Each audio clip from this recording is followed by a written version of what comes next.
오늘도 예배 자리에 오신 성도님들 축복하고 환영합니다. 이번 주는 그래도 날씨가 좀 풀린다고 해서 참 감사한데요. 오늘도 우리의 삶을 인도하시는 주님께 감사와 기쁨으로 예배하는 시간이 되기 원합니다. 제가 잠시 기도하고 찬양 시작하도록 하겠습니다.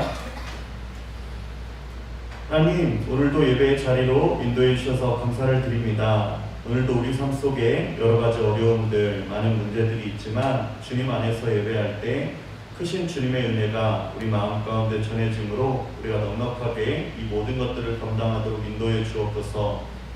오늘도 함께 하심에 감사를 드리며 예수님의 이름으로 기도했습니다. 아멘.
새 노래로 부르자. 새 노래로 부르자.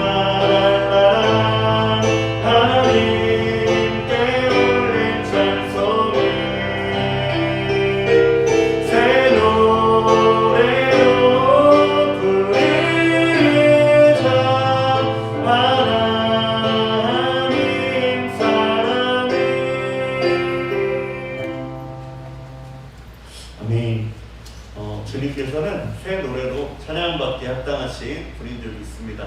지금 그 주님을 찬양할 때 힘차게 박수하시면서 함께 찬양하기 원합니다.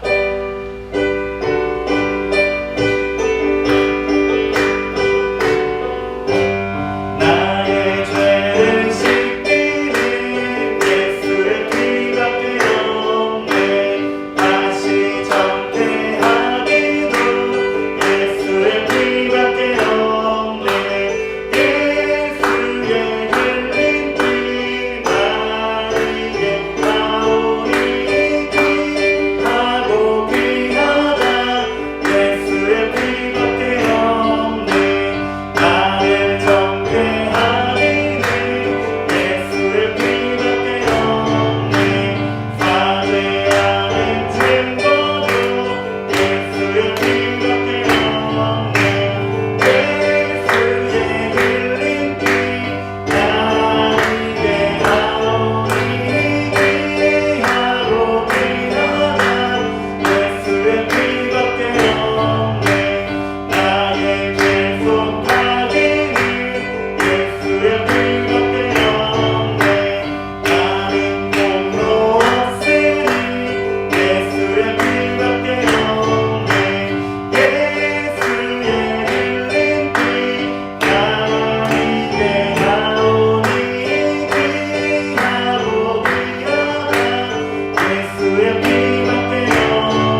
아멘. 그 보혈의 은혜에 감사하시면서 우리 큰 감사의 박수 올려드리겠습니다. 할렐루야.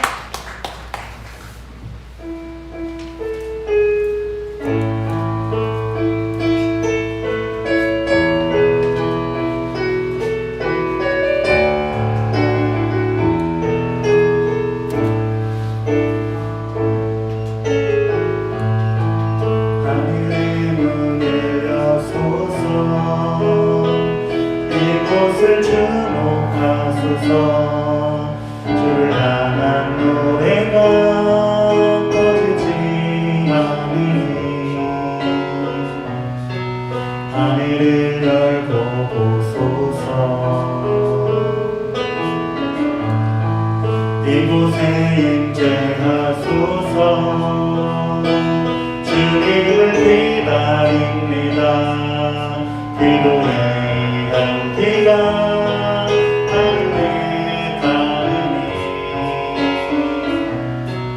주여 임재하여 주소서. 이곳에 오셔서 이곳에 앉으소서. 이곳에서 드리는 예배를 받으소서. 주님의 이름만이 오직 주의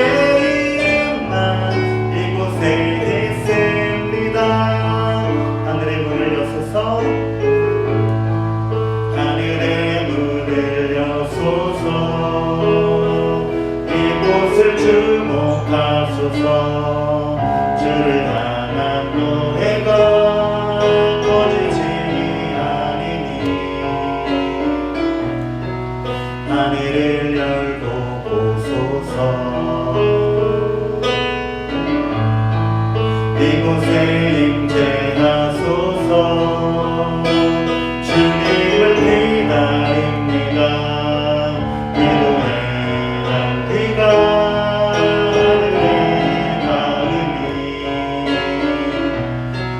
주여 임재하여 주소서.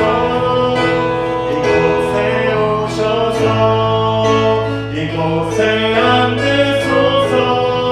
이곳에서 드리는 예배를 받으소서. 주님의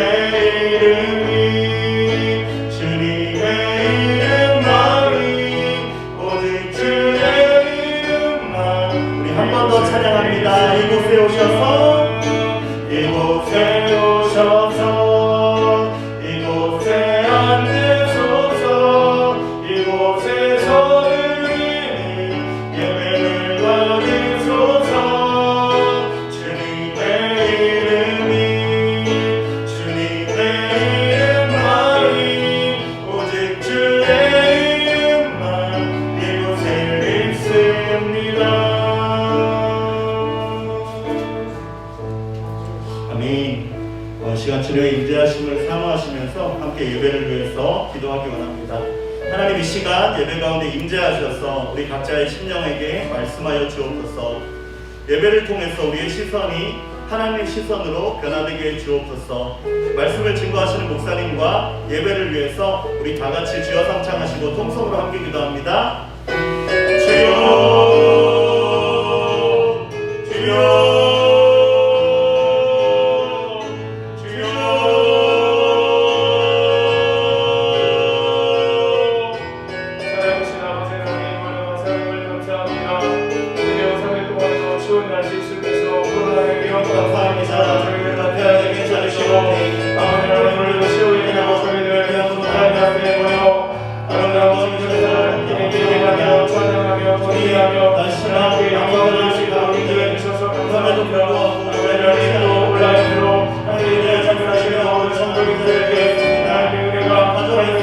아버지가 인자와 들어놓으시며 아버지 나를 우리 가운데 충만하게 임하도록 아버지 나를 도와주시고 아버지 나를 우리가 하나님을 예배하며 나아갈 때 하나님의 은혜가 우리 심령마다 충만하게 임하도록 아버지께서 도와주시고 아버지 나를 역사하시고 함께하여 주시옵소서. 하나님 우리가 드리는 예배를 기쁘게 받으소서. 기쁘게 분명하여 주시옵소서. 아버지 나를 우리의 모든 것을 최선을 다해 하나님께 드리는 예배가 되도록 도와주시고 아버지 하나님 예배 가운데 찬양 가운데 기도 가운데 하나님을 만나는 예배가 될 수 있도록 아버지 하나님 도와주시고 아버지 하나님 최고의 가치를 하나님께 드려 예배함으로 나아갈 때에 하나님과의 만남을 통해서 주시는 말씀을 통해서 우리가 새 힘을 얻게 하시고 위로를 받게 하시고 또한 아버지 하나님 우리 앞에 의도의 그 길을 믿음을 따라서 말씀을 따라서 주께서 걸어가신 그 길을 따라서 우리가 온전히 걸어가는 가운데 하나님을 기쁘시게 하는 자들로 아버지 하나님께 영광을 돌리는 자들로 우리가 온전히 살아가도록 아버지께서 도와주시고 인도해 주시기를 아버지 하나님 원하고 기도합니다. 모여서 예배할 때마다 주의 얼굴을 구할 때마다 주의 인대를 사모하며 아버지 하나님 영광을 아버지요 축구하며 기도하며 나아갈 때에 하나님의 놀라운 인자와 기름 부으시고 축복하게 하시니 우리 모두에게 축원하시고 도와주시고 내 입으로 살아가는 삶 아니라 오직 하나님께서 주시는 노래로 성령의 능력으로 하나님께서 베풀어 주신 예수님을 통해서 베풀어 주신 그 놀라운 은혜와 사랑을 늘 기억하며 그 은혜를 받은 자로 그 사랑을 입은 자로 날마다 우리가 살아갈 수 있도록 아버지 하나님께서 도와주시고 함께하여 주시옵소서. 예배하면 예배할수록 하나님의 은혜가 더 풍성하게 임하도록 도와주시고 하나님의 인내를 경험하면 경험할수록 내가 더 구주를 위해서 살기를 원합니다. 나의 인정과 나의 한계를 다 인정하고 주님 앞에 그 모든 모습을 내놓고 하나님 나를 도와주시옵소서. 나와 함께하여 주옵소서 기도하며 나의 모든 삶을 주께 드리며 나가도록 그런 우리의 삶이 되어지도록 아버지 하나님께서 도와주시고 역사해 주시옵소서. 영광 받아 주시옵소서.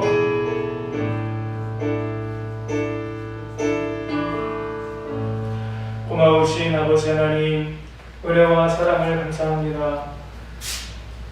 추운 날씨 속에서도 코로나19의 위험 가운데서도 또 눈이 내려서 길이 미끄러운 중에도 우리 귀한 성도님들 성전에서 또한 각 가정에서 온라인으로 아버지 하나님 함께 비대면으로 예배를 드릴 수 있도록 은혜를 주심에 감사함을 드립니다. 하나님 우리가 드리는 예배 하나님께서 기쁘게 받아 주옵소서. 최상의 하나님께 우리의 최선을 드리는 예배의 자리가 되도록 아버지 하나님 도와주시고 예배 가운데 하나님을 만나고 내 안에 있는 연약함과 부족함 그것을 향해서 주께서 무엇을 말씀하시는지 온전히 듣고 깨달으며 다시금 영적으로 힘을 얻고 하나님 주시는 위로를 얻고 아버지 하나님 다시금 세상을 향해서 힘있게 나아갈 수 있는 그런 은혜의 자리 하나님을 만나는 자리 하나님께 찬양으로 예배로 영광을 돌리며 우리 영혼의 새 힘을 얻는 귀한 시간 될 수 있도록 하나님께서 도와주시고 함께하여 주옵소서. 부족한 종이 말씀을 들고 섰습니다. 연약한 인간의 모습은 십자가로 감추시고 말씀 자체가 우리 성도님들에게 은혜가 되게 하시고 함께 말씀을 나누며 나아갈 때 하나님의 은혜와 말씀의 능력이 우리 가운데 풍성하게 충만하게 임하도록 도와주시고 말씀을 따라 순종하며 믿음으로 살아갈 때 말씀대로 이루어주시는 하나님의 은혜와 역사를 풍성히 경험하도록 주께서 도와주시고 역사해 주옵소서. 함께하여 주시옵소서. 부족한 종이 말씀을 들고 섰습니다. 주께서 함께 하시고 성령으로 기름 부어주시고 성령 안의 말씀을 선포할 수 있도록 도와주옵소서. 모든 것 주님께 의탁드리고 감사드리며 예수님의 이름으로 기도하옵나이다. 아멘. 하나님 말씀 마가복음 14장 22절로 26절입니다.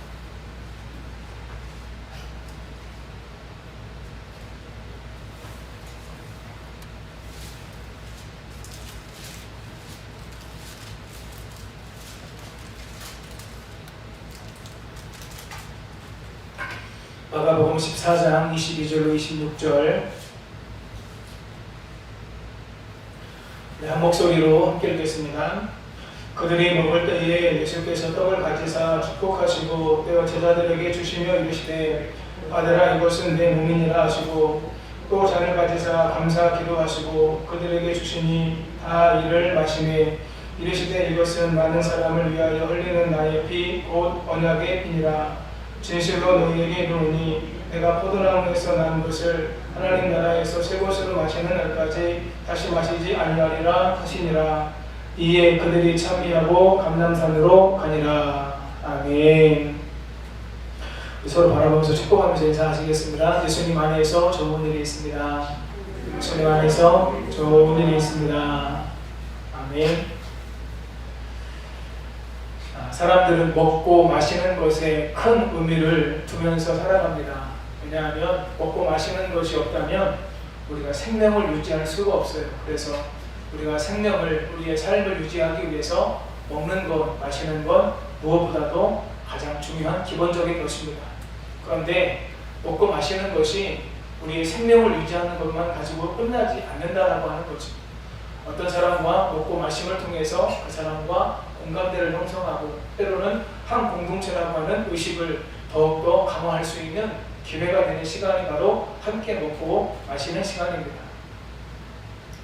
어떤 사람은 무엇을 먹느냐 여기에 관심을 두는 사람이 있습니다. 또 어떤 사람은 누구랑 먹느냐 여기에 관심을 가지고 있는 사람이 있어요.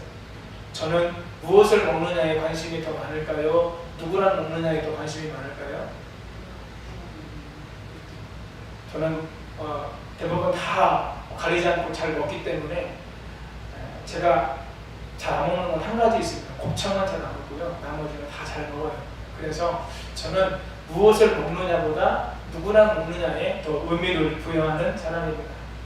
마음이 잘 맞는 사람과 함께 평안한 식탁은 정말 같이 마음을 나누고 때로는 그 교제를 통해서 힘을 얻고 또 위로를 얻고 또 다시 충전할 수 있는 그런 좋은 시간이 되는 것이죠. 예수님께서도 공생애의 사역 가운데 사람들과 함께 식사하는 일들이 많았습니다. 누가복음 7장 34절에 보시면 바리새인들과 율법 교사들이 예수님을 향해서 먹기를 탐하고 포도주를 즐기는 사람이요 세리와 죄인의 친구로다 이렇게 바리새인들과 율법 교사들이 예수님을 향해서 이야기합니다. 여러분, 이 모습을 통해서 우리가 짐작할 수 있는 예수님의 모습은 무엇입니까? 포도주와 음식을 가지고 세리와 죄인들과 함께 하셨던 분, 그분이 바로 예수님이라고 하는 거죠. 일반적인 식사도 그렇지만 어떤 특별한 식사는 더욱더 중요한 의미를 지닙니다. 생일이나 기념일을 지키는 자리, 결혼식이나 아니면 중요한 비즈니스를 위한 자리에서 함께하는 식사는 훨씬 더 특별한 의미를 부여하는 특별한 식사가 되기도 합니다. 오늘 본문에 예수님께서 제자들과 특별한 만찬을 하고 계십니다. 이 만찬이 특별한 이유는 첫 번째는 이것이 예수님과 제자들이 이 땅에서 하는 마지막 만찬이기 때문에 특별한 의미를 지니고 있습니다. 그런데 그보다 더 중요한 것은 사람에게 영생을 주기 위한 그리스도의 희생이 담겨져 있는 만찬이기 때문에 본문의 마지막 만찬이 특별한 의미가 있다라고 하는 거예요. 본문은 세례와 함께 기독교 신앙에서 가장 중요한 성찬 예식에 대한 제정의 말씀이 기록되어져 있습니다. 이 성찬 예식은요, 예수님의 고난의 의미를 담고 있을 뿐만 아니라 이 성찬 예식은 예수님과 성도의 신비한 연합을 보여주는 아주 귀한 예식이 되는 것이죠. 그래서 공간복음에서 모두 이 내용을 기록하고 있고 바울도 고린도 교회의 무질서한 성찬 예식을 책망하면서 성찬의 참 의미를 가르치기 위해 본문과 거의 유사한 내용을 가지고 고린도 교회에 편지를 썼었습니다. 본문을 통해서 우리가 기억해야 될 우리에게 주는 영적인 교훈, 하나님의 가르침은 무엇일까요? 세 가지로 함께 말씀을 나누려고 합니다. 첫째, 생명의 떡이신 예수님 안에 영생이 있습니다. 같이 읽겠습니다. 생명의 떡이신 예수님 안에 영생이 있습니다. 아멘. 22절에서 그들이 먹을 때에 이렇게 22절 말씀을 시작합니다. 예수님과 제자들이 6월절 만찬을 함께 되시는 중에 지금 이 일이 일어나고 있음을 우리에게 알려주는 것이죠. 식사를 하던 중에 예수님께서 떡을 가지시고 축복하시고 제자들에게 주시면서 예수님께서 말씀하십니다. 받으라, 이것은 내 몸이니라. 예수님은 자기 몸을 상징하는 떡을 떼어서 제자들에게 모두 주셨습니다. 예수님께서 자기 몸을 주시는 의미로 떡을 떼어 주시는 이유가 무엇일까요? 제자들은 그 떡을 먹음으로 그리스도의 몸에 참여하게 된다. 이것이 중요한 의미를 지니게 되는 것이죠. 성찬의 떡을 우리가 중요하게 여겨야 될 이유는 그 떡이 그리스도의 몸이요 마시는 포도주가 그리스도의 피를 상징하기 때문에 내가 예수 그리스도를 먹고 예수 그리스도를 마시는 의식이 바로 성찬 예식이 된다라고 하는 겁니다. 그래서 이 성찬 예식 안에는 그리스도께서 인지해 계신다라고 하는 그런 의미로 사람들이 성찬에 참여하게 되었던 것이죠. 이스라엘 백성들은 광야를 지날 때 그들이 하나님께 배가 고파서 부르짖고 기도할 때에 하나님께서 그들에게 만나를 주시고 메추라기를 주셨습니다. 이 만나는 이스라엘 백성들을 사랑하신 하나님께서 주신 특별한 양식이었습니다. 그러나 만나를 먹은 이스라엘 백성들 모두가 다 죽었습니다. 만나는 광야를 지나는 백성들에게 없어서는 안 될 하나님께서 주신 사랑의 의미로 주신 중요한 양식이었지만 그것을 먹는다고 영생에 이르는 것은 아니라고 하는 것입니다. 요한복음 6장 49절에서 예수님은 이 사실을 분명하게 말씀하십니다. 너희 조상들은 광야에서 만나를 먹었어도 죽었거니와. 예수님께서 분명하게 조상들이 광야에서 만나를 먹었지만 그들 모두는 다 죽었다라고 하는 것을 강조하셔요. 그리고 이어지는 51절 말씀에서 예수님은 자신의 몸, 자신의 살이 무엇을 의미하는지 이렇게 말씀하십니다. 우리 6장 51절 같이 읽습니다. 나는 하늘에서 내려온 살아있는 떡이니 사람이 이 떡을 먹으면 영생하리라. 내가 줄 떡은 곧 세상의 생명을 위한 내 살이니라 하시니라. 아멘. 여러분, 예수님께서 이 땅에 오시기 전에 이 땅에 있는 모든 사람들은 다 어떤 상태였습니까? 허물과 죄로 죽은 상태, 몸뚱아리만 있는 영은 죽어있는 상태였다라고 하는 것이죠. 허물과 죄로 죽은 이 땅에 예수님은 생명을 주러 오신 분이다. 자신의 몸을 의미하는 떡을 제자들에게 주시면서 예수님께서 지금 그것을 말씀하고 계시다라고 하는 거예요. 하나님께서는 창세기 3장에서 사람의 죄를 짓자마자 바로 그날 아담과 하와를 찾아가셔서 그들을 인격적으로 대하시며 그들에게 죄를 자백하게 하셨습니다. 여러분, 아담과 하와의 고백에서 우리는 두 가지를 기억하셔야 돼요. 첫 번째, 자기의 죄의 책임을 아담은 누구에게요? 하와에게요. 그리고 하와를 지으신 하나님에게 아담이 자기의 죄를 전가합니다. 여자도 역시 그 자기의 죄의 책임을 누구에게 전가해요? 뱀에게 전가를 하죠. 죄를 전가하고 있는 사람의 속성에 대해서 우리가 한 가지를 기억해야 돼요. 두 번째 기억해야 될 것이 있습니다. 무엇이냐면요, 아담도 하와도 하와가 나를 깨워서 내가 선악과를 먹었지만 내가 선악과를 먹었나이다. 자기가 먹었다라고 아담도 고백하고요, 하와도 정확하게 내가 먹었나이다 이렇게 똑같이 고백하고 있어요. 그러니까 두 사람 다 자기가 선악과를 먹은 책임을 다른 사람에게 전가하고 있지만, 뱀에게 전가하고 있지만 마지막에는 뭐라고 이야기를 해요? 그 책임을 전가하기는 하지만 내가 먹었나이다 라고 동시에 똑같이 두 사람이 고백하고 있다라고 하는 겁니다. 자신의 죄를 인정하며 자백했습니다. 하나님께서는 그들의 자백을 다 들으시고 창세기 3장 15절에서 원시복음이라고도 하고 원복음이라고도 하는 그 귀한 생명의 말씀을 주세요. 예수님께서 여자의 후손으로 오셔서 십자가에서 죽으시고 부활하심을 통해 허물과 죄로 죽은 모든 사람에게 생명을 주시는 것을 하나님께서 바로 그날 아담과 하와가 범죄하여 두려움과 수치심 가운데 부끄러워하고 있을 그날 그들에게 찾아가셔서 그들을 인격적으로 대하시고 그들의 죄의 자백을 다 들으시고 난 다음에 그들에게 예수 그리스도를 약속해 주시는 거죠. 모세오경에 기록되어져 있는 많은 말씀들이 무엇을 예표합니까? 예수 그리스도께서 이 땅에 오실 것을 예표하고 있습니다. 구약의 선지자들을 통해서 예언된 그리스도 메시아가 바로 이 예수님이심을, 그래서 이 예수님을 먹고 마시는 자들에게 생명이 주어지게 됨을 오늘 예수님께서 이 성찬 예식을 통해서 말씀하고 계시는 거예요. 사랑하는 성도님 여러분, 우리가 하고 있는 신앙생활의 본질이 무엇일까요? 예수님을 믿는다라고 하는 것의 본질적인 의미가 무엇일까요? 한번 따라 하시겠습니다. 신앙생활의 본질은 예수 그리스도와의 연합입니다. 여러분, 신앙생활의 본질은요, 내가 예수 그리스도와 연합하는 거예요. 예수 그리스도와 하나가 되는 거예요. 여러분, 앞에서도 말씀드렸지만 우리 기독교 예식에서 가장 중요한 두 가지 예식이 무엇입니까? 성찬 예식과 세례라고 말씀을 드렸습니다. 여러분, 금방 제가 성찬 예식이 예수 그리스도의 살을 먹고 예수 그리스도의 몸을 피를 마심으로 말미암아 그리스도와 하나되는 거, 연합하는 거라고 말씀을 드렸습니다. 그러면 세례는 무엇을 의미할까요? 여러분 세례가 무엇이죠? 한번 따라 하시겠습니다. 죄에 대하여는 죽고 의에 대하여는 살아. 예수 그리스도와 연합하는 것. 이게 세례예요. 여러분 우리가 지금 하고 있는 거는 침례잖아요. 세례는 뭐죠? 완전히 물속에 들어가는 거잖아요.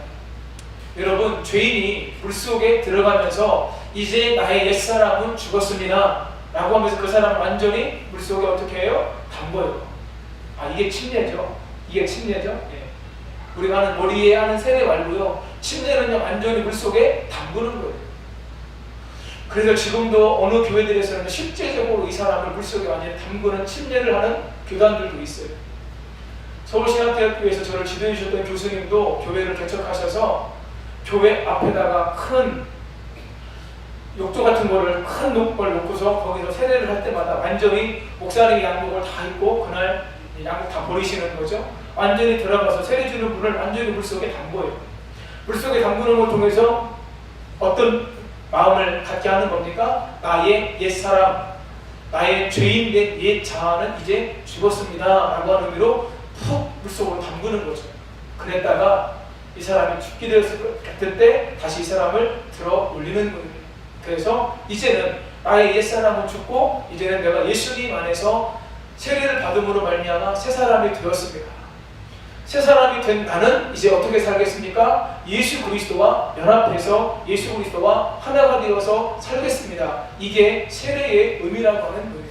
그러니까 기독교 예식에서 이야기하고 있는 두 가지 가장 중요한 성찬 예식도 세례도 신앙생활의 본질을 뭐라고 이야기하는 거예요? 나는 예수 그리스도와 이제 연합했습니다. 예수 그리스도와 하나가 되었습니다. 이것을 우리에게 말씀해 주라고 하는 거죠. 사랑하는 성도님 여러분, 우리가 신앙생활을 하면서 늘 점검하고 늘 확인해야 될 것이 무엇인가? 내 안에 예수 그리스도가 계시냐고 하는 거예요. 나는 지금 예수 그리스도 안에 머물러 있냐라고 하는 거예요. 사복음서 가운데 제일 나중에 써진 복음서가 무엇일까요? 제가 말씀드렸는데 요한복음이에요. 요한복음은요 AD 거의 90년쯤에 써진 책이라고 이야기를 합니다. 그러니까 마태, 마가, 누가복음이 나오고 난 뒤에도 한참 있다가 써진 책이 요한복음이에요. 이 요한복음에서 사도 요한, 예수님의 제자 요한이 예수님과 함께 있을 때에 있었던 그 모든 이야기들을 하면서 공관복음, 예수님을 사람으로 보는 공관복음과는 다른 관점을 가지고 예수님은 하나님의 아들로 오셨다라고 하는 관점을 가지고 이 요한복음을 써내려갑니다. 그러면서 요한복음 15장, 저희가 지난번에 예수님의 7가지 자기 선언, 자기 계시에서 함께 말씀을 나눴죠. 거기서 중요한 걸 말씀하시죠. 예수님은 참 포도나무요, 우리는 가지다. 여러분, 가지가 나무에서 떨어지면 어떻게 돼요? 말라 비틀어지는 거죠. 가지는 어떻게 돼야 됩니까? 나무에 붙어 있어야 되는 거예요. 나무에 붙어 있기만 하면 나무를 통해서, 뿌리를 통해서 계속해서 영양분을 공급받음으로 말미암아 때가 되면 어떻게 됩니까? 열매를 맺게 되는 거죠. 예수님께서 내가 포도나무고 너희가 가지다 라고 말씀하시면서 뭐라고 말씀해요? 우리 사람들에게 가지가 포도나무에 붙어있는 것은 너희가 내 안에 거하는 것이고 내가 너희 안에 거하는 것이다. 예수님께서 이렇게 말씀하십니다. 그리고 난 다음에 이 요한이, 사도 요한이 쓴 서신이 무엇이냐면 요한일서입니다. 오늘 새벽에도 함께 우리가 요한일서 말씀을 우리 형들에 나와서 예배 드리신 성도님들, 또 가정에서 또 온라인으로 새벽 예배를 드리신 성도님들 아실 텐데, 사도 요한은요 요한일서에서도 예수님 안에 거하는 것의 중요성을 오늘 우리가 새벽에 나눌 말씀에서 말씀을 했어요. 당시에 저 그리스도가 많았습니다. 그들은 예수님께서 그리스도 구원자임을 부인하는 사람들이었습니다. 그런데 사도 요한이 2장 24절에서 이렇게 말씀합니다. 함께 읽습니다. 너희는 처음부터 들은 것을 너희 안에 거하게 하라. 처음부터 들은 것이 너희 안에 거하면 너희가 아들과 아버지 안에 거하리라. 아멘. 여러분, 처음부터 들은 것이 무엇일까요? 예수 그리스도에 대한 복음입니다. 복음이신 예수 그리스도가 너희 안에 거하게 하라. 예수 그리스도가 내 안에 거할 때에 처음부터 우리 안에 처음부터 들은 그것이 우리 안에 거하게 되면 우리가 동시에 예수님 안에 거하게 된다라고 하는 거예요. 내 안에 예수님께서 거하시고 내가 예수님 안에 거하는 것, 이것이 무엇입니까? 이것이 바로 연합이라고 하는 거죠. 사랑하는 성도님 여러분, 우리가 말씀과 기도를 매일의 삶 가운데 해야 되는 이유가 무엇일까요? 예수 그리스도를 놓치지 않기 위해서요. 감사한 건 분이엘 기도회를 진행하면서 또 통성경을 우리 성도님들께 예수께서 들으시면서 말씀의 은혜, 기도의 힘을 공급받으시는 걸 제가 느끼고 있어요. 성도님들도 그런 고백을 하시더라고요. 사랑하는 성도님 여러분, 예배 드리시고 말씀 읽으시고 기도하시면서 내 안에 예수 그리스도가 더 충만하게 거하시는 온전한 연합, 그리고 내가 예수님 안에 온전히 거함으로 말미암아 한번 따라 하시겠습니다. 생명사계로 나를 지켜주옵소서. 예수님 안에 우리가 거할 때요, 생명이신 예수님께서 우리를 안전하게 지켜주시고 보호해 주시는 거예요. 사랑하는 성도님 여러분, 날마다 그 은혜를 누리며 살아가게 되시기를 예수님의 이름으로 축복합니다. 탈무드에는 쌍둥이와 관련된 예화가 나옵니다. 어느 여인이 머리와 팔다리는 각각 붙어있지만 몸이 하나인 샴쌍둥이를 낳았습니다. 비록 몸은 성치 않았지만 부모는 하나님이 주신 축복으로 생각하고 잘 키우려고 했습니다. 그러다가 아이들의 이름을 지으려고 하는데 도대체 이름을 하나로 지어야 될지 두 개로 지어야 될지 부모가 헷갈리는 거예요. 여러분, 팔다리는 머리와 팔은 따로 돼 있고 몸은 하나인 아이들 이름을 하나를 지어줘야 될까요? 두 개를 지어줘야 될까요? 결국 결정하지 못하고 마을의 가장 지혜로운 랍비를 찾아가서 물었습니다. 그때 랍비가 이렇게 이야기합니다. 아이가 배가 고파 울 때 양쪽의 머리가 함께 우는지 아니면 한쪽만 따로 우는지를 잘 살피십시오.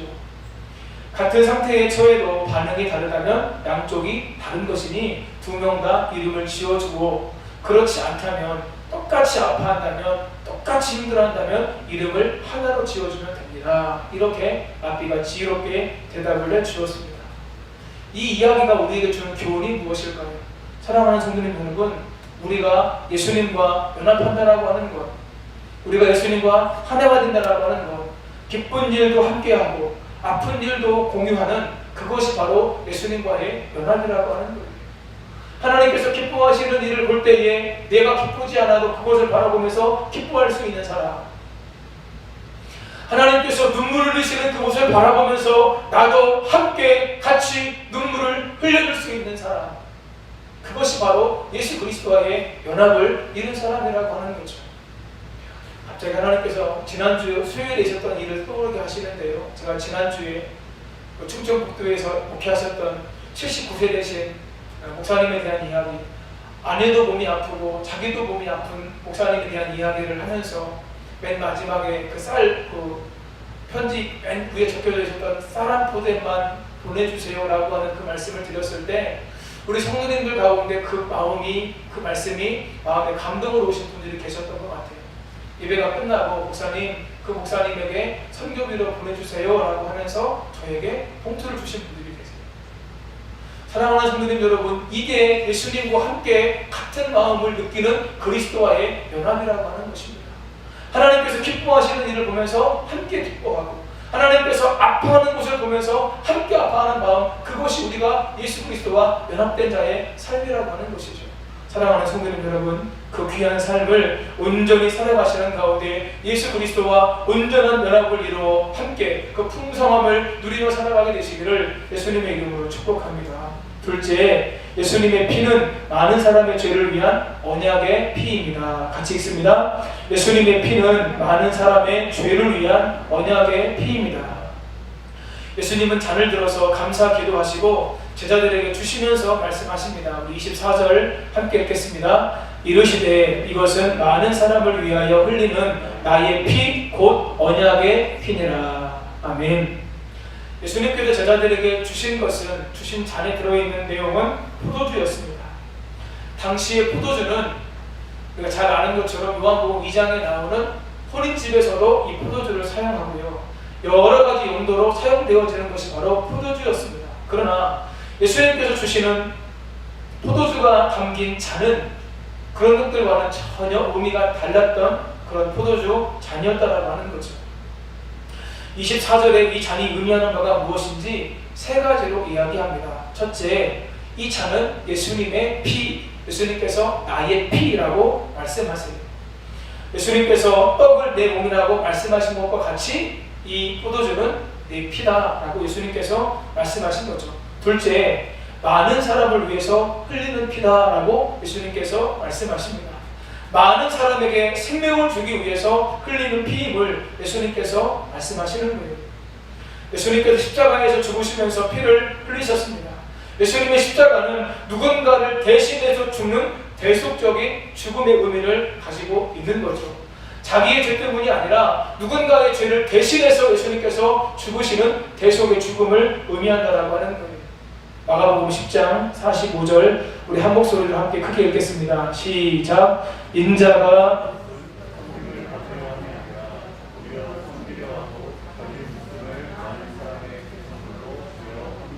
아멘. 예수님께서 이 말씀을 통해서 분명히 말씀하시는 것이 무엇입니까? 내가 이 땅에 온 것은 섬김을 받으러 온 것이 아니라 이 땅에 섬기러 왔다. 예수님은 이 땅에 섬기러 오셨는데요, 예수 믿는 사람들은 섬기는 것보다 섬김 받는 걸 훨씬 더 좋아해요. 섬김의 구체적인 내용이 무엇입니까? 자기의 목숨을 많은 사람의 대속물로 주려 함이니라. 섬기러 오셨고 결국에는 자기의 목숨을 많은 사람들을 위한 대속물로, 대속의 죽음으로 자기를 예수님께서 드리기 위해서 오셨다라고 하는 거예요. 여러분, 오늘 본문에 기록되어져 있는 24절 말씀과 금방 읽었던 10장 45절 말씀을 읽으면서 공통점을 발견하는데 한 가지 똑같은 단어가 나와요. 무엇입니까? 많은 사람을 위하여 이렇게 말씀하시고 많은 사람의 대속물로 라고 이야기하셔요. 제가 이 두 말씀을 묵상하면서 왜 예수님께서 많은이라고 이야기를 하셨을까 묵상하게 되었습니다. 우리 디모데전서 2장 4절 같이 읽겠습니다. 하나님은 모든 사람이 구원을 받으며 진리를 아는 데에 이르기를 원하시느니라. 아멘. 여러분, 모든 사람이 구원을 받으며 진리를 아는 데에 이르기를 하나님께서 원하시는 줄 믿습니다. 이것이 세상을 향한 하나님의 마음이에요. 세례 요한도 예수님께서 자기에게 오는 걸 보면서 보라, 세상 죄를 지고 가는, 이 땅에 있는 모든 사람들의 죄를 지고 가는 하나님의 어린 양이다, 이렇게 세례 요한이 이야기했습니다. 그렇다면 예수님께서 제자들에게 잔을 주실 때에도 이 잔은 모든 사람의 죄를 위한 언약의 피다, 이렇게 이야기하셨으면 좋겠고, 마가복음 10장 45절에서도 나는 모든 사람의 대속물로 주려 함이니라 이렇게 말씀하시면 되는데 왜 두 번 다 모든이라고 말씀하지 않으시고 많은이라고 말씀하셨냐라고 하는 거예요. 사랑하는 성도님 여러분, 예수님은 모든 사람을 구원하실 수 있는 능력의 주님, 생명의 주님이 되시는 줄 믿습니다. 이 땅에 예수님을 믿음으로 말미암아 구원받지 못할 사람은 아무도 없어요. 누구든지 아무든지 예수님을 믿으면 구원받고 아무리 흉악한 죄를 지은 사람이라 할지라도 구원받는 줄 믿습니다. 그러나 모든 사람이 다 예수님을 믿음으로 말미암아 구원받을 수 있지만 예수님을 믿어 구원 얻은 길이 활짝 열렸음에도 불구하고 예수님을 믿지 않는 사람들은 구원받지 못한다라고 하는 거예요. 예수님의 피가 나의 모든 죄를 해결하는 능력이 됩니다. 믿고 고백하지 않으면 예수님의 피는 그 사람과 전혀 상관이 없는 피라고 하는 것이죠. 오늘 새벽에도 말씀을 나누었지만 여러분, 적그리스도가 어떤 사람들이라고 오늘 새벽에 말씀을 나눴냐면요, 적그리스도가 우리 공동체 안에, 신앙 공동체 안에 있었던 사람들 가운데 밖으로 나간 사람들이 적그리스도가 된다, 그렇게 이야기를 해요. 제가 그러면서 새벽에 그 말씀 드렸습니다. 우리 공동체 안에 있다고 해서 이 사람들이 다 예수님의 생명을 가지고 있는 구원받은 사람은 아니다 라고 하는 거죠. 제가 계속해서 말씀드리죠. 여러분, 내가 교회 다닌다고 구원받는 거 아닙니다. 내 안에 예수 그리스도가 살아 계셔야 된다고 하는 거예요. 예수님이 내 안에 생명으로 계셔야 된다고 하는 거예요. 생명이신 예수 그리스도께서 내 안에 계셔야만 예수님으로 말미암아 내가 생명을 얻는 자가 된다라고 하는 거죠. 이 은혜가 우리 모든 성도님들에게, 또 성도님들 모든 가족들에게 풍성하게 이 생명의 역사가 임하게 되시기를 예수님의 이름으로 간절히 축원합니다. 세 번째, 예수님의 피는 언약의 피입니다. 하나님께서 이스라엘 백성과 언약을 맺으실 때 모세를 통해서 이렇게 말씀하셨습니다. 출애굽기 24장 8절 같이 읽습니다. 모세가 그 피를 가지고 백성에게 뿌리며 이르되 이는 여호와께서 이 모든 말씀에 대하여 너희와 세우신 언약의 피니라. 아멘. 모세가 피를 가지고 들어가면서 이야기하는 것은 하나님께서 이 모든 말씀에 대하여 너희와 세우신 언약의 피니라. 여기에서요, 세우신으로 번역된 히브리어는 자라트라고 하는 말인데, 자르다, 베어버리다 라고 하는 뜻을 가지고 있습니다. 그런데 이 말이 바로 뒤에 나오는 언약이라고 하는 말의 히브리어 베리토와 함께 사용될 때는 언약을 맺다, 이런 의미를 가지고 있어요. 한번 따라 하시겠습니다. 언약을 맺다. 이 고대 사회에서 언약을 체결할 때에 희생 제물을 죽이고 그 제물을 둘로 갈라놓고 그 제물 사이로 함께 지나가면서 그 제물을 서로 나눠 먹음으로 말미암아 언약을 맺었습니다. 혹시 여러분 기억나는 성경의 사건이 있으세요? 창세기 15장에서 하나님께서 아브라함과 언약을 맺을 때도 똑같이 하세요. 암소, 암염소, 순양을 쪼개고 타는 횃불이 쪼갠 고기 사이로 지나갔습니다. 타는 횃불이 무엇을 의미할까요? 하나님의 임재를 상징하는 거죠. 하나님께서 그것을 지나가심으로 말미암아 쪼갠 고기 사이로 하나님의 임재를 상징하는 횃불이 지나감으로 말미암아 하나님께서 아브라함과 언약을 맺는 거예요. 여러분, 오늘날 결혼을 한번 생각해 보세요. 결혼할 때 어떻게 하죠? 양쪽에 하객들이 있고 그 가운데로 신랑이 들어가고 신부가 들어갔다가 다시 그 길로 나오잖아요. 이게 아마 괜히 있는 것은 아닌 것 같아요. 과거에 그런 문화에 영향을 받았기 때문에 그렇게 된 것입니다. 예수님께서 언약의 피라고 하신 것은 구약에서 약속하신 이 언약을 공식적으로 인준하고 그 효력을 발생시키는 피라는 의미가 있음을 지금 말씀하고 있는 거예요. 출애굽 때 어린 양의 피를 바른 징만 죽음의 천사가 넘어갔습니다. 마찬가지로 6월절 어린 양을 예표하는 예수님의 피가 없는 사람들은 자신의 죄로 인해서 멸망에 이르게 되지만, 예수의 피가 있는 사람들은 예수의 피를 먹고 예수의 피를 마시고 예수의 피 안에 온전히 잠긴 사람들은 그 모든 죄 문제가 해결되어짐으로 말미암아 생명을 얻게 됨을, 언약 백성이 되었음을 우리에게 말씀해 준다는 하는 겁니다. 우리의 삶에 가장 고통스러운 죄의 문제, 이 죄의 문제를 해결하는 능력이 바로 예수님의 피라고 하는 거예요. 바이러스는 독을 의미하는 라틴어 비루스에서 유래했습니다. 바이러스는 아주 작은 크기의 감염성 입자입니다. 눈에 보이지도 않아요. 그런데 지금 이 바이러스가 수없이 많은 사람들을 죽음으로 몰아넣었고요, 수없이 많은 사람들을 두려움과 공포로 지금 집어넣고 있는 것이죠. 너무 작아서 전자현미경을 통해서만 볼 수 있는 그 작은 바이러스가 사람들을 이렇게 고통스럽게 하고 있는 거예요. 생명체와 바이러스는 근본적인 차이가 있습니다. 생명체는 스스로 먹이를 섭취하고 소화하는 과정을 거칩니다. 그러나 바이러스는 스스로 살아갈 수 없어요. 바이러스는 반드시 다른 생명체에 들어가야만 살 수 있습니다. 바이러스는 스스로 생존하지 못할 뿐만 아니라 다른 생명을 죽이는 독까지도 소유하고 있다고 하는 거예요. 그런 면에서 이 바이러스는요, 죄와 공통점이 많습니다. 두 가지 다 눈에 보이지 않게 시작됩니다. 눈에 보이지는 않는데 그 결과는 상상 이상으로 파괴적입니다. 스스로 생존할 수 없기 때문에 끝까지 다른 생명체를 무너뜨립니다. 바이러스는 생명을 파괴하고, 죄는 우리의 육체와 영혼을 모두 망하게 하는 특징을 가지고 있다고 하는 거죠. 사랑하는 성도님 여러분, 예수 그리스도는 이 땅에 죄의 바이러스를 물리치시기 위해서 오신 생명의 피이신 줄 믿습니다. 죄의 바이러스를 물리치는 것이 바로 예수님의 보혈이라고 하는 거예요. 예수님의 보혈만이 바이러스 같은 죄를 퇴치하는 유일한 해결책임을 여러분들 믿으시고 날마다 주의 보혈로 씻으시고 날마다 주의 보혈의 능력 안에 거하게 되시기를 예수님의 이름으로 축복합니다.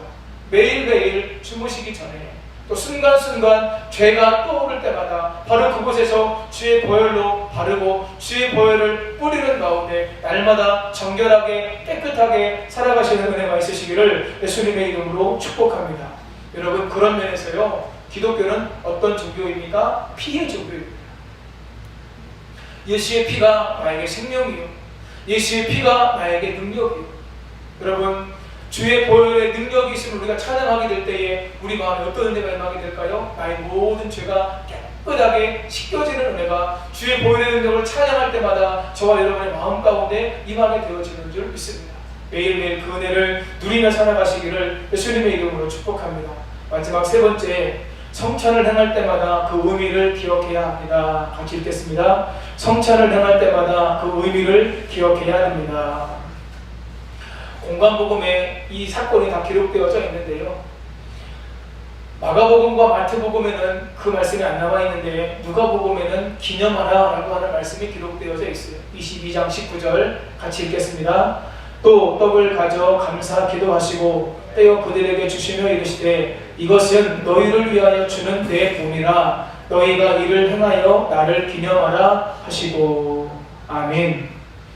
누가는 마태와 마가보다 성찬 예식에 대해서 조금 더 구체적으로 기록하고 있습니다.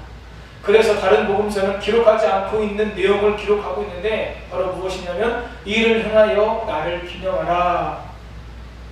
이것이 바로 그 내용이에요. 이 말씀을 직역하면 너희들이 나를 기억하도록 이것을 행하라. 여러분, 이 말씀에 담겨져 있는 예수님의 마음이 무엇일까요? 성찬을 행할 때마다 너희들이 예수님의 피와 예수님의 살을 먹고 마시며 나의 희생, 나의 헌신을 너희들이 마음속으로 기억하라고 하는 거예요. 여러분, 저희가 작년에 성찬 예식을 예전과 말씀 예전 두 가지가 있었습니다. 항상 모일 때마다 먼저 식탁에 교제를 가졌는데 그 식탁을 할 때마다 사람들이 뭘 했어요? 사람들이 성찬을 했어요. 먹을 때마다 기억하는 거예요. 먹을 때마다 예수 그리스도와 연합하는 거예요. 먹을 때마다 내가 예수 그리스도 하나가 되는 거예요. 먹을 때마다 예수 그리스도의 희생, 예수 그리스도의 사랑을 내 마음 가운데 품는 거죠. 기념하라로 번역된 헬라어 아나네심의 원형은 아나네시스입니다. 기억하다, 회상하다라고 하는 뜻을 가지고 있어요. 예수님께서 성만찬을 통해 제자들이 자신의 희생, 인류를 위해 내어주신 자신의 몸과 피를 기억해 줄 것을 지금 예수님께서 말씀하고 계신다고 하는 거죠. 마지막 만찬이 끝나면 예수님은 십자가에 달려 죽으시고 다시 살아나셔서 하나님의 나라로 승천하십니다. 그러나 이 땅에 남아있는 자들은 성만찬을 통해 예수님의 구속사역을, 인류를 구원하시기 위한 예수님의 사랑을 매일의 삶 속에서 현재화시켜서 날마다 구원의 은혜와 구원의 감격 가운데 살아가기를 예수님께서 원하심으로 말미암아 이를 행하여 나를 기념하라 이렇게 말씀하셨다는 거예요. 예수님의 이 마음을 삶 속에서 사역의 현장에서 실현해낸 사람이 있습니다. 그게 누굽니까? 사도 바울입니다. 바울은 고린도 교회에 보낸 첫 번째 편지에서 성찬 예식에 대해서 말씀하고 있습니다. 우리 고린도전서 11장 25절 같이 읽습니다. 19회 또한 그와 같이 잔을 가지시고 이르시되 이 잔은 내 피로 세운 새 언약이니 이것을 행하여 마실 때마다 나를 기념하라 하셨으니. 아멘. 사도 바울은 이것을 행하여 나를 기념하라고 하는 예수님의 말씀에 순종해서 자신을 온전히 드리는 희생의 삶을 복음 전도자로 복음을 전해서 영혼을 구원하고 영혼을 살리고 영혼을 세우고 교회를 세우는 귀한 사역을 사도 바울이 감당하게 되었고 예수님의 많은 사도들, 많은 예수님의 제자들이 그 사역을 감당함으로 말미암아 오늘 저와 여러분에게까지 이 복음이 들어와서 오늘 저와 여러분도 이 복음의 능력 안에 살아가고 있다라고 하는 거예요. 사랑하는 성도님 여러분, 사도 바울이 그렇게 예수님의 삶을 기억하고 예수님의 가르침을 기억하고 그렇게 자기의 삶 속에 나타내었을 때에 사도 바울이 어디까지 가게 되었습니까? 예수님처럼 그도 복음을 위해서 순교의 삶을 살아가는 자리까지 자기의 삶을 내어드렸다라고 하는 것이죠. 사랑하는 성도님 여러분, 예수님을 먹고 예수님을 마심으로 말미암아 저와 여러분 안에 정말로 구원의 은혜, 구원의 감격이 있다면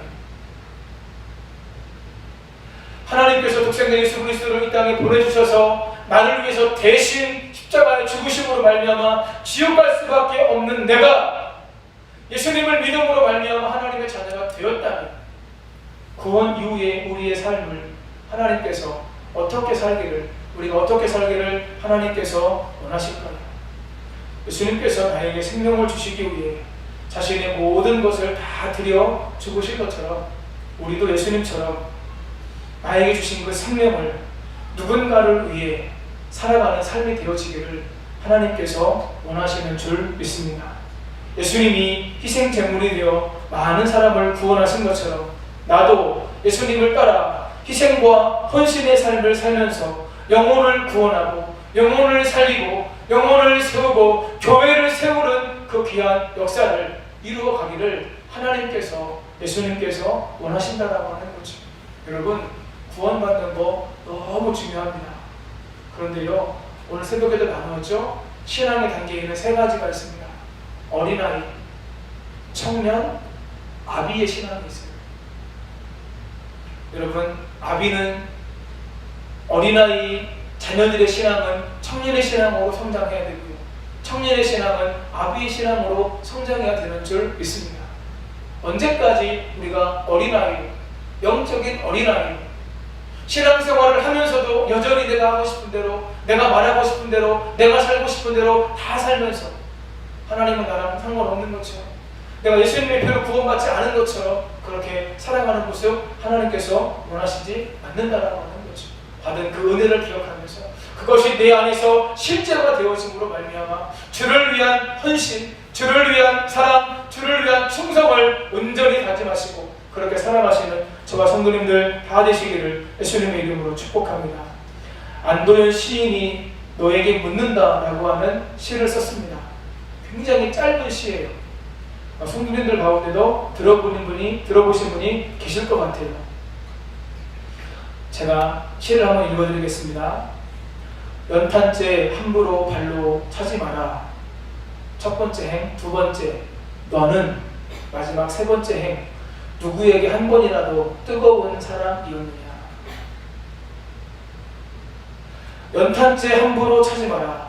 너는 누구에게 단 한 번이라도 뜨거운 사랑이었느냐. 연탄재는 지금은 불 꺼진 연탄재이지만 얼마 전까지 사력을 다해 불을 내어 온기를 만들었기 때문에 지금 재가 된 것이죠. 연탄재가 되었다고 하는 것은 숭고한 헌신이 있었기 때문에 나타난 결과물이라고 하는 거예요. 사랑하는 성도님 여러분, 오늘 저와 우리 성도님들의 삶도 하나님 앞에서 그래야 하지 않을까요? 영원한 지옥행이 예약되어 있던 우리가 예수님의 놀라운 사랑과 십자가의 죽음과 부활을 통해서 구원을 받았다면 나도 누군가를 위해 사랑을 다해 불을 내어 온기를 만들어 생명을 주고 사랑을 주고 위로를 주는 그런 사람이 되어야 하지 않을까요? 타다 남은 연탄의 모습이 아니라 온전히 다 태워져 한 줌의 재가 된 연탄재처럼 나를 버리고 하나님을 기쁘시게 하는 삶을 살아야 하지 않을까요? 사랑하는 성도님 여러분, 오늘 주님 앞에서 한 번 더 저와 여러분의 삶을 결단하실 수 있게 되기를 예수님의 이름으로 축복합니다. 내가 주를 위한 삶을 살게 하여 주옵소서. 하나님의 영광을 위해서, 하나님의 교회가 든든히 세워지는 일을 위해서 오늘 내가 할 수 있는 일이 있다면 그 일을 온전히 감당하며 연탄재와 같은 삶을 살 수 있도록 주여 도와주시고 함께해 주옵소서. 기도하실 수 있는 복된 시간이 되시기를 예수님의 이름으로 축복합니다. 우리 찬송가 461장 찬송하겠습니다.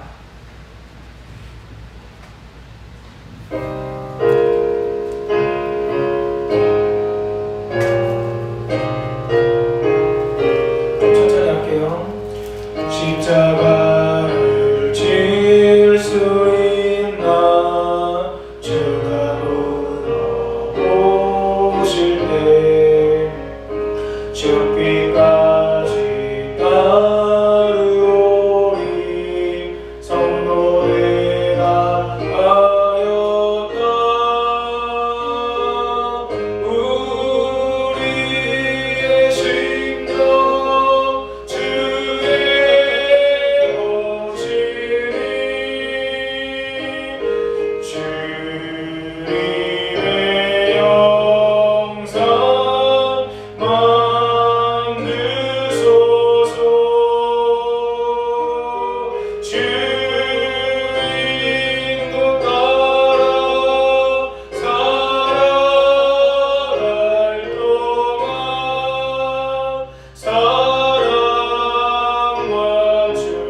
이 시간 같이 한번 기도하기를 원합니다.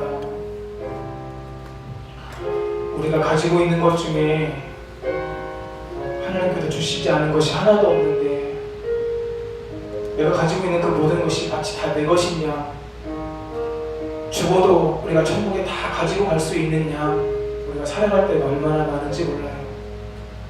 나를 너무 사랑해서 주님께서 나를 위해서, 나를 살리시기 위해서 그렇게 십자가의 죽음을 통해서 분명한 사랑을 보여주셨음에도 불구하고 우리 하나님께서 베풀어 주신 그 은혜를 놓치고 살 때가 얼마나 많은지, 여전히 내가 내 인생의 주인이 되어서 내 마음대로 하고 싶은 것이 얼마나 많은지, 이건 내가 도저히 내어놓을 수 없어요 라고 움켜쥐고 있는 것이 얼마나 많은지, 여러분 정말로 우리 안에 예수 그리스도의 십자가와 부활이 실제가 되었다면, 정말로 내 안에 예수 그리스도의 십자가와 부활이 실제가 되어서 그 예수님의 십자가 때문에 내가 구원받았다면, 지옥갈 내가 천국 갔다고 한다면 우리 하나님 앞에 무엇이 아깝겠습니까?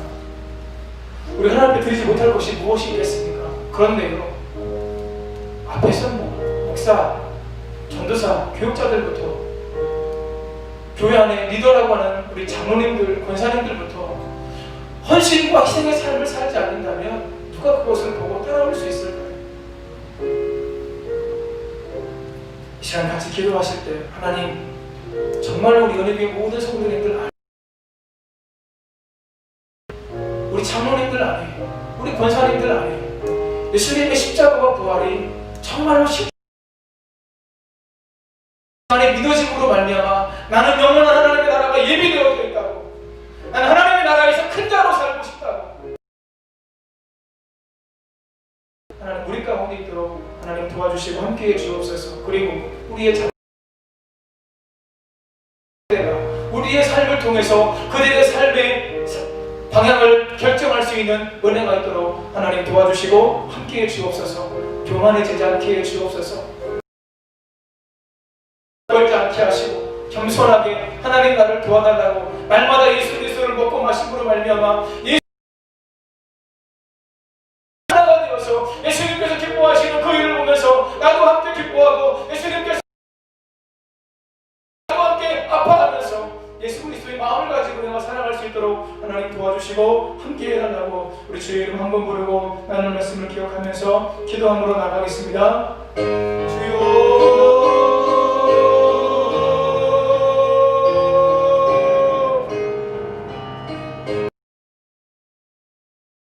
단체 함부로 발로 차지 마라. 너는 누군가에게 한 번이라도 뜨거운 사람이었느냐. 아버지 하나님, 죄와 허물로 죽었던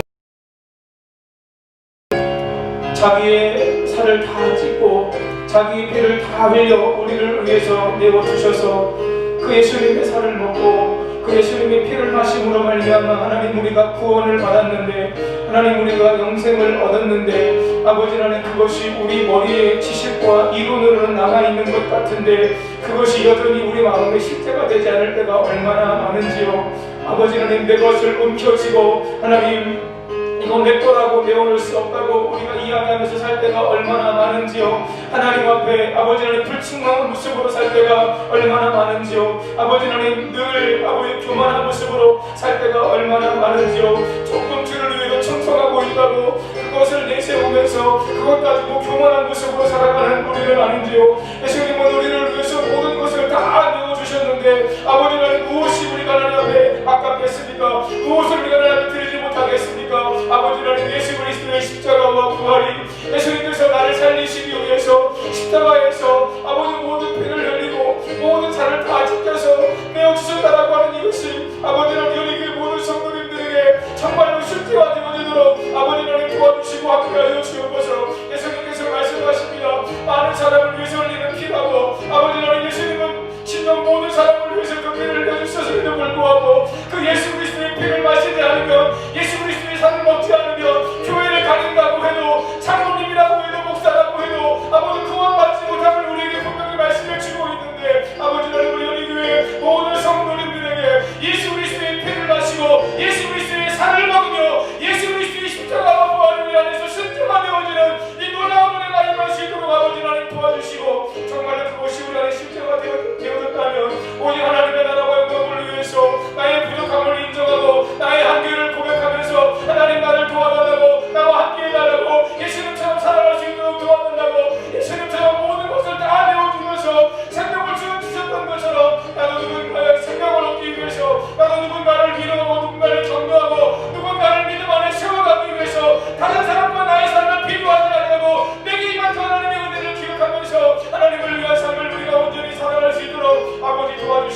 함께하여 주옵소서. 역사하여 주옵소서. 아버지 하나님, 저희 교육자들에게 하나님 은혜를 더해 주옵소서. 부족한 종에게 은혜를 더하여 주옵소서. 우리 전도사님들에게 은혜를 더하여 주옵소서. 우리 장로님들에게, 우리 권사님들에게 아버지 하나님 은혜를 더하여 주옵소서. 앞에 있는 우리가 아버지 하나님의 삶으로 그리스도의 복음을 실천할 수 있도록 아버지 하나님 도와주시옵소서. 뒤에 따라오는 아버지 우리의 젊은 다음세대들이, 아버지 우리의 후손들이, 우리의 다음세대가, 우리의 자녀들이 우리의 삶을 보면서 그들의 삶의 방향을 정할 수 있도록, 저 목사님처럼 살고 싶다고, 저 장로님처럼 살고 싶다고, 저 권사님처럼 섬기며 살아가고 싶다고 아버지 하나님 그 귀한 삶을 우리가 앞에서 살아낼 수 있도록 아버지 도와주시고 인도해 주시기를 아버지 하나님 원하옵고 기도하옵나이다. 사람은 누구나마다 영을 주게 되는데 아버지 하나님 내가 지금 어떤 영을 주고 있는가 아버지 하나님 돌아보게 하시고 예수님으로 충만한 우리가 되어서 예수 그리스도와의 연합을 이루어서 예수 그리스도께서 아파하시는 모습을 보면서 함께 눈물을 흘리며 아파할 수 있는 마음이 안에 있도록 도와주시고 예수님께서 기뻐하시는 모습을 보면서 아버지 하나님 함께 기뻐할 수 있는 그 마음이, 그래서 예수 그리스도와의 온전한 연합과 하나님을 이루어 살아갈 수 있는 은혜가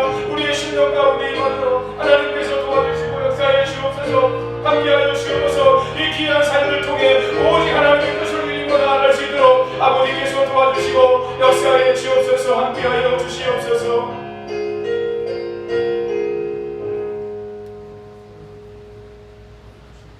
연탄치 함부로 별로 차지 마라. 너는 누구에게 한 번이라도 뜨거운 사람이었느냐. 하나님, 성경 말씀과도 같은 이 귀한 시가 우리 마음에 울림으로 남아있도록 도와주시고 예수님께서 먼저 우리를 살리기 위해서, 나를 살리기 위해서 모든 것을 다 내어 던져 사력을 다해 우리를 살려주신 것처럼 그 은혜 안에 우리가 풍성히 충만히 거하도록 도와주시고, 나도 누군가를 위해서 하나님께서 허락하신 것을, 시간을, 마음을, 열정과 에너지를, 물질을 하나님께 드리며 하나님의 영광을 위해 우리가 살아갈 수 있도록 하나님 도와주시고 함께하여 주옵소서. 다짐하고 결단하지만 또 넘어지고 또 실패하고 또 좌절하는 우리들임을 알고 있습니다. 그럼에도 계속해서 예수 그리스도 안에 거하기를, 가지 우리가 포도나무 대신 예수님께 붙어있기를 힘쓰는 삶을 살아가도록 도와주시고 그 속에서 하나님께서 행하시는 놀라운 역사와 기적을 경험하도록 함께하여 주옵소서. 우리 삶을 통해 영광받아 주옵소서. 우리 주 예수 그리스도의 은혜와 아버지 하나님의 영원 무궁하신 사랑하심과 성령의 감동 감화 충만 내주 교통 인도하심의 역사가 예수 그리스도의 살을 먹고 생명을 얻으며 예수 그리스도의 피를 마심으로 죄사함을 받음으로 말미암아 참 생명을 얻어 예수님처럼 누군가를 위해, 세상을 위해 자기의 삶을 내어주는 희생과 헌신과 충성과 하나님을 사랑하는 삶을 온전히 살기를 원하는 우리 모든 성도님들 위해, 함께 예배하신 모든 성도님들의 삶과 가정 위해, 우리의 생업 위해, 이 나라와 이 민족 위해 이제로부터 영원까지 함께 하시기를 간절히 축원하옵나이다. 아멘.